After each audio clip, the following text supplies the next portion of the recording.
Good afternoon. Welcome to day 413 at the EMA office. Joined with Brian Whitaker and Chairman Mark Kern today. And Brian, you've got the numbers. Yes, sir. In St. Clair County, we've tested 340,094. That's an increase of 1,288 since yesterday. Positive test results are 30,447, which is an increase of 43 since yesterday. Those are males and females under the age of 10 up to their 70s. And that brings our daily county positivity to 3.3%. Negative test results were at 309,647, and our countywide death total remains at 476. For those that have completed their IDPH required 10-day isolation period, we're at 29,613. For state totals, they've tested 22,666,333. Positive test results are 1,335,055, which is an increase of 3,207 since yesterday. Sadly, the state did announce 33 additional COVID-19 related deaths, bringing the statewide death total to 21,960. For hospitalization numbers, those hospitalized in St. Clair County hospitals, we have 19 patients admitted due to COVID-related illness, with 0 patients on ventilators. Regionally, there are 39 patients admitted due to COVID-related illness, with 1 patient on a ventilator. For congregate living facilities, we'll only announce the changes, and as a reminder, these are cumulative numbers. Cedar Ridge of Lebanon has 172 cases and 24 deaths, and that is an increase of 1 case for that facility. We remind you every day that testing is still so vitally important. If you're displaying any of the symptoms of the COVID virus, or if you've been exposed to someone that has COVID-19, it's important that you get tested and make sure that virus can be isolated. Testing is available Monday, Wednesday, Friday, and Saturday from 8 to 4 at St. Clair Square, and also at various pharmacies and urgent care facilities throughout St. Clair County. I'll now turn it over to the chairman for his update. Thanks, Brian. Nice job today, Thank you. as always. All right, let's take a look at the zip codes. 62204, we're up 1 to 417. 62206, up 3 to 1,390. 62208, up 3 to 1,720. 62220, up 4 to 2,174. 62221, up 6 to 2,914. And 62226, up 8 to 3,341. 62232 is up 1 to 935. 62243 up 1 to 803. 62257 up 1 to 358. 62258 up 2 to 1,095. 62269 up 5 to 3,409. 62282 up 1 to 67. 62285 up 1 to 596. So there were 43 new positives out of 1,288 tested, brings that county positivity down to 3.3%, which then brings the county 7-day rolling average down today to 3.7%. Regional positivity remains at 2.5%. Bond County called in today at 2.4%, Clinton 0.7%, Madison 3.3%, Monroe 4.2%, Randolph 0%, St. Clair County 1.2%, and Washington County also was at 0% today. So the numbers continue to kind of head in a good direction. Herb, nobody on a ventilator on a Friday. That's always a good sign. I was with the governor earlier this afternoon.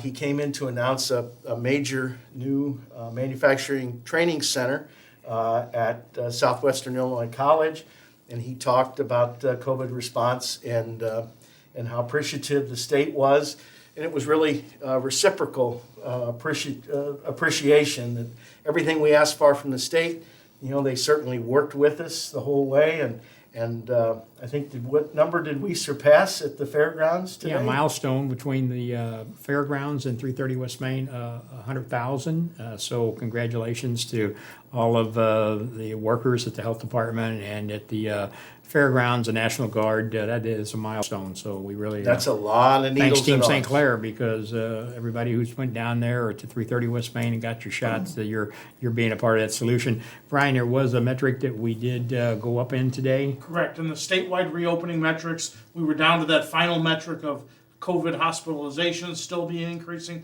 Unfortunately, today's statewide mortality has now changed from steady to increasing. So for the statewide, to move into that bridge phase, we now have 2 metrics back in the red. So we will continue to monitor them, and we continue to move forward, but then we take a step backwards. So, but that just seems the way it's going to be. And that really is statewide. It's I mean, statewide. here we've been fairly static, fingers crossed on deaths, and that's because people are getting vaccinated. So this is a weekend. People are going to be going out. If you have been vaccinated, fully vaccinated, it's a far more freeing thing to be able to do the things you want to do without the fear of getting COVID, without the fear of infecting anyone else that you're around. So get that vaccination. It's a way to get us reopened again and get things moving in the right direction. Well, and you talked about that, in the county, no patient on a ventilator, which is great news. In the region, only 1 person on a ventilator, so we haven't seen that in a long, long time. So that is really good news, and I think that's a contributing factor to the hospitals, the doctors, the healthcare professionals that are taking those people who are showing up.